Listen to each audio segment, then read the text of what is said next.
அனுஷியா தொடர்கிறது. 1975 தலசேரி. கொடைக்கானல் கோம்பைப்பட்டி கிராமத்திலிருந்து கிளம்பிய அம்பாசிடர் கார் பழனி கோயம்புத்தூர் வழியாக சென்று தலசேரி நடந்த வனப்பகுதிக்குள் நுழைந்தது.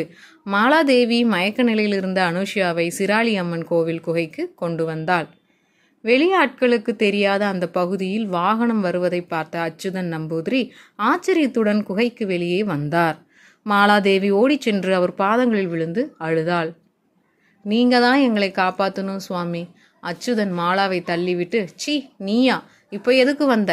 நம்ம பொண்ணு மலையிலிருந்து குதிச்சு தேகம் முழுவதும் காயங்களோடு 2 நாட்களாக கண் விழிக்காமல் மயக்க நிலையிலேயே இருக்கிறா. உங்கள் தபோ சக்தியால் இவளை எழுப்பி பழைய நிலைக்கு கொண்டு வரணும் சுவாமி. உன்னையவே தலைமுழுகிட்டேன், மகளாவது. என் கோபம் உன்னை சுட்டு சாம்பலாக்குறதுக்குள்ளே இங்கிருந்து போயிடு. என் மேலே இருக்கும் கோபத்தில் நம்ம பொண்ணை தண்டிச்சிடாதீங்க. உங்களுக்கு ஞாபகம் இருக்கா, நம்ம மகள் பிறந்தபோது நீங்கள் தான் கிரக பலன்கள் பிறந்த நட்சத்திரத்தை வைத்து தீர்க்க ஆயுசு ராஜயோக ஜாதகம்னு சொன்னீங்களே. அகிலம் போற்றும் கலையரசியாக வருவான்னுலாம் ஆசீர்வாதம் பண்ணீங்களே. கலைன்னு நான் சொன்னது நம் பாரம்பரியமான பாட்டும் பரதமும், சினிமா இல்லை. காலம்தான் மாறிக்கிட்டே வருதே, சினிமாவும் ஒரு கலைதானே. ஏற்கனவே உன்னிடம் இது பற்றி நிறைய விவாதம் பண்ணியாச்சு. என்னைக்கு நீ என் மகளை தூக்கிட்டு என் பேச்சை மீறி சினிமாவில் நடிக்க போனியோ அன்னைக்கே எல்லாம் முடிஞ்சு போச்சு. மாலா அச்சுதனின் கால்களை இறுக பற்றி கொண்டு அழுதாள். தயவு செய்து நம்ம பொண்ணு முகத்தை ஒரு முறை பாருங்க. எனக்கு நல்லா தெரியும் உங்களோட பாசமும் ஆசீர்வாதமும் என்னைக்கும் பொய்யாகாது. அச்சுதன் நம்பூதிரி சிலை போல் நின்று கொண்டிருக்க மாலா நீண்ட நேரம் அழுது கொண்டிருந்தாள். அச்சுதன் மனம் இறங்கி அனுஷியாவின் முகத்தை பார்த்தார். அனுஷியா பிள்ளை பருவத்தில் அப்பா என்று அழைத்தது காதுகளில் ஒலித்தது. அவள் கோலத்தை பார்த்து நம்பூதிரியின் கண்கள் கலங்கின. அவள் அருகில் சென்று கைகளை மெல்ல பிடித்து கொண்டார். நீண்ட மௌனத்திற்கு பின் நாடிகளை பரிசோதனை செய்துவிட்டு அவள் நெற்றியில் கட்டை விரலை வைத்து அழுத்தி கிரக பலன்களின் யோகத்தை கணக்கிட்டார். அவர் உடல் முழுவதும் ஒரு அதிர்வு ஏற்பட்டது.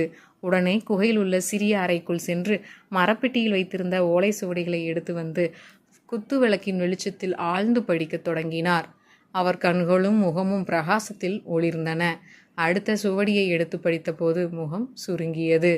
அவர் முகத்தையே கவனித்து கொண்டிருந்த மாலாதேவி, என்ன சுவாமி, ஜாதகத்தில் தோஷமா? நம்பூதிரி சில நிமிடங்கள் கண்களை மூடி தியானத்தில் அமர்ந்தார். பின்னர் மாலாதேவியை பார்த்து, அனுஷியா ஆள் மயக்கத்திலேயே தான் இருப்பா. எத்தனை வருஷம் கடந்தாலும் எழுந்திருக்கவே மாட்டா. உயிரோட்டம் இருக்கும், உணர்வு இருக்காது. சுவாசம் இருக்கும், அசைவு இருக்காது. மாலாதேவி தலையில் அடித்து கொண்டு அழுதாள். ஐயோ, உங்கள் வாயால் இப்படி சொல்லாதீங்க. இவளை நீங்கள் தான் எழுப்பி தரணும். உங்களால் மட்டும்தான் முடியும். நம்பூதிரி அனுஷியாவின் முகத்தை தீச்சன்யமாக பார்த்தார். சுவடையில் எழுதியிருந்தது மீண்டும் ஒருவரை ஞாபகத்துக்கு வந்தது. முயற்சிக்கிறேன். முதலில் மிருதிய சஞ்சீவி மந்திர சக்தியை பிரயோகித்து அனுஷியாவோட ஸ்தூல சரீரத்தை சூட்சும சரீரத்தையும் எந்த ஆபத்தும் இல்லாமல் பிரிக்கணும். ஸ்தூல சரீரத்தை பாடம் பண்ணி மூலிகை தொட்டியில் பத்திரப்படுத்தி வைக்கணும். சூட்சும சரீரத்தை மந்திரத்தால் கட்டுப்படுத்தி வைக்கணும். 1 வருஷ காலம் 2 சரீரமும் பாதிப்பு இல்லாமல் சாஸ்வதமாக இருக்குதான்னு பார்த்த பிறகுதான் எதுவும் சொல்ல முடியும். அனுஷியா மட்டும் இங்கேயே இருக்கட்டும். நீ இங்கே இருக்கக்கூடாது. உங்கள் சொல்படியே நடக்கிறேன் சுவாமி. எனக்கு அனுஷியா எழுந்து வந்தாலே போதும். மாலாதேவி நம்பூதிரியின் கால்களில் விழுந்து வணங்கி விடை பெற்று கொண்டாள். அச்சுதன் நம்பூதிரி தன் தோள்களில் அனுஷியாவை சுமந்து கொண்டு குகையினுள் உள்ள சிறிய அறைக்குள் சென்றார். குகை மண்டபத்தின் படிக்கட்டுகளில் அமர்ந்து அங்கே நடந்தவற்றை ஆச்சரியத்தோடு பார்த்து கொண்டிருந்தான் இளம் பாலகன்.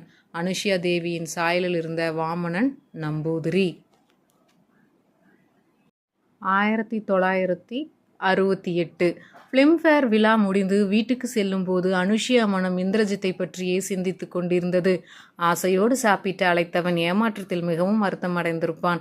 அவனை சந்தித்து சமாதானம் கூற வேண்டும் என்றால் அம்மா அனுமதிக்க மாட்டார்கள். என்ன செய்யலாம் என்று யோசித்து கொண்டே அவனை பற்றிய நினைவுகளில் அன்றிரவு தூக்கம் வராமல் நீண்ட நேரம் தவித்தாள். மறுநாள் அதிகாலையில் எழுந்து நீராடி முடித்து வடபழனி முருகனை தரிசித்து வருவதற்கு அனுமதி வாங்கி கொண்டு கிளம்பினாள். தரிசனம் முடிந்து கிளம்பும்போது டிரைவரிடம், உங்களுக்கு இந்திரஜித் வீடு எங்கே இருக்குன்னு தெரியுமா? எதுக்குமா கேட்குறீங்க? டாக்ஸி ஸ்டாண்டில் கேட்டால் சொல்லுவாங்க. நேற்று அவார்டு பார்ட்டியில் அவர் கூட பேசிக்கிட்டு இருக்கும்போது பாதியில் கட் பண்ணிட்டு வந்துட்டேன். அவரை பார்த்து சாரி கேட்கலாமுன்னு தான். சரி போகலாம்மா. டிரைவர் வடபழனி டாக்ஸி ஸ்டாண்டில் இந்திரஜித் வீட்டிற்கு வழி கேட்டான். சாலை கிராமத்தில் மஸ்தான் தெருவில் இருப்பதாக கூறினார்கள். ரொம்ப பக்கத்தில் தாம்மா வீடு. கார் கிளம்பியுடன் அனுஷியா டிரைவரிடம் இந்திரஜித்தை பார்க்க போனோம்னு அம்மா கிட்ட சொல்ல வேண்டாம். நீங்களும் நான் கூட்டிகிட்டு போனேன்னு சொல்லிடாதீங்கம்மா, என் வேலை போயிடும். அனுஷியா மஸ்தான் தெருவில் இறங்கி புடவையை சரி செய்து கொண்டு இந்திரஜித் வீட்டு கதவை தட்டினாள். இந்திரஜித் கதவை திறந்து வாசலில் அனுஷியா நிற்பதை பார்த்து ஆச்சரியத்தில் சிலையாக நின்றான். அனுஷியா, நீங்களா? என்னை பார்க்க வந்திருக்கீங்களா? என்னால் நம்பவே முடியலையே. அனுஷியா கையில் இருந்த பிரசாத கூடை அவனிடம் கொடுத்து, முதலில் வீட்டுக்கு வந்தவங்களை வாங்கன்னு கூப்பிடணும், அப்புறம் உள்ளே வர்றதுக்கு வழி விடணும். ஓ, மன்னிக்க வேண்டும் பேரழகி அனுஷியா, உள்ளே வாருங்கள், இந்த இருக்கையில் அமருங்கள் என்று வழிவிட்டு அவளுக்கு முன்னால் தலை குனிந்து அருகில் இருந்த சோபாவை காட்டினான். அனுஷியா அவன் குனிந்து நிற்பதை ரசித்தவாறே சோபாவில் அமர்ந்து வீட்டை கண்களால் அளந்தாள். சிறிய வீடுதான் என்றாலும் சுத்தமாக அழகாக இருந்துச்சு. இந்திரஜித் உள்ளே சென்று அம்மாவை அழைத்து வந்தான். இவங்க தான் எங்கள் அம்மா, பேரு தனலக்ஷ்மி, அப்பா வேலைக்கு போயிருக்காங்க. இவங்க 2 பேரும் உயிரையும் வாங்குற ஒரே பையன் நான் தான். தனலட்சுமி ஆச்சரியத்தில் பிரமித்து அனுஷாவின் கையிலே பிடித்து கொண்டாள். வாமா வாமா, நல்லா இருக்கியா? இவனுக்கு எப்பவுமே கிண்டல் தான். சினிமாவில் பார்த்த மாதிரியே இருக்கியேம்மா, மேக்கப் போட்டிருக்கியா? அம்மா, வீட்டுக்கு வந்தவங்க கிட்ட இப்படியா கேட்குறது? அவங்க உண்மையிலேயே பேரழகிமா என கூறிவிட்டு அனுஷியாவை ஜாடையாக பார்த்தான். அனுஷியா அவன் பார்வையின் அர்த்தங்களை புரிந்து கொண்டாள். அவன் கையில் பிடித்திருந்த கூடையை வாங்கி தனலட்சுமியின் கையில் கொடுத்து பாதங்களில் விழுந்து வணங்கினாள். தனலட்சுமி பரவசத்தில், ஐயோ என்னம்மா இது, நல்லா இருப்பா, எழுந்துருமா, மகாலட்சுமி மாதிரியே இருக்க. கூடையிலிருந்து குங்குமத்தை எடுத்து அனுஷியாவின் நெற்றியில் வைத்தாள். இந்திரஜித் கூடையில் இருந்த வாழைப்பழத்தை எடுத்து சாப்பிட்டு கொண்டே, ஆனால் நீ பார்க்க தனலட்சுமி மாதிரி இல்லையேம்மா, போடா, என் கல்யாண ஃபோட்டோவை எடுத்து பாரு, அப்படியே தனலட்சுமி மாதிரி தான் இருப்பேன். நீ பேசிக்கிட்டு இருமா, நான் காஃபி எடுத்துகிட்டு வரேன். தனலட்சுமி உள்ளே சென்றவுடன் இந்திரஜித்தை பார்த்து, என் மேலே கோபமாக இருப்பீங்களோன்னு நினச்சேன். கோபம் இருந்துச்சு, உங்கள் முகத்தை பார்த்ததும் பறந்து போயிடுச்சு. அனுஷியா கைப்பையிலேருந்து டைரியை எடுத்து, நேற்று நைட் உங்களுக்கு ஃபோன் பண்ணி பேசலான்னு நினச்சேன். அப்புறம் தான் பார்ட்டியில் உங்கள் ஃபோன் நம்பர் வாங்காமல் விட்டுட்டோன்னு ரொம்ப கவலையாயிடுச்சு. உங்கள் நம்பர் சொல்லுங்கள். ஃபோன் நம்பர் வாங்கலையேன்னு உங்களுக்கு கவலை, ஃபோனே இல்லையேன்னு எனக்கு கவலை. ஐயோ, ஐ எம் சாரி, தெரியாமல் கேட்டுட்டேன். பரவாயில்ல, இனிமே தான் ஃபோன் காரெல்லாம் வாங்கணும். தனலட்சுமி காஃபி கொண்டு வந்து கொடுத்துவிட்டு சோபாவில் அமர்ந்து முந்தானையால் முகத்தை துடைத்து கொண்டாள். நாங்கள் சாதாரண குடும்பம்தாம்மா. இவன் படம் வந்ததும் போகிற வர இடத்துலெல்லாம் இந்திரஜித் அம்மான்னு என்னை கூப்பிட்டு ஆரம்பிச்சிட்டாங்க. உங்கள் அப்பா அம்மா என்ன பண்ணுறாங்க? அப்பா கோயில் குருக்கள், கேரளாவில் இருக்காங்க. அம்மா என் கூட இருக்காங்க. ஓஹோ, நீ கோயில் குருக்கள் பொண்ணா? அதுதானே பார்த்தேன், உன் முகத்தில் ஒரு தெய்வாம்சம் தெரியுதே. இந்திரஜித் உடனே, அம்மா என் முகத்தில் என்ன தெரியுது? அசடு வலியுது. அனுஷியா சிரித்து கொண்டே காஃபியை குடித்தாள். வீட்டுக்கு போகணும், நான் கிளம்புறேம்மா. அடுத்த தடவை சாப்பிட்ற மாதிரி வாமா. அனுஷியா காரில் கிளம்பினாள்.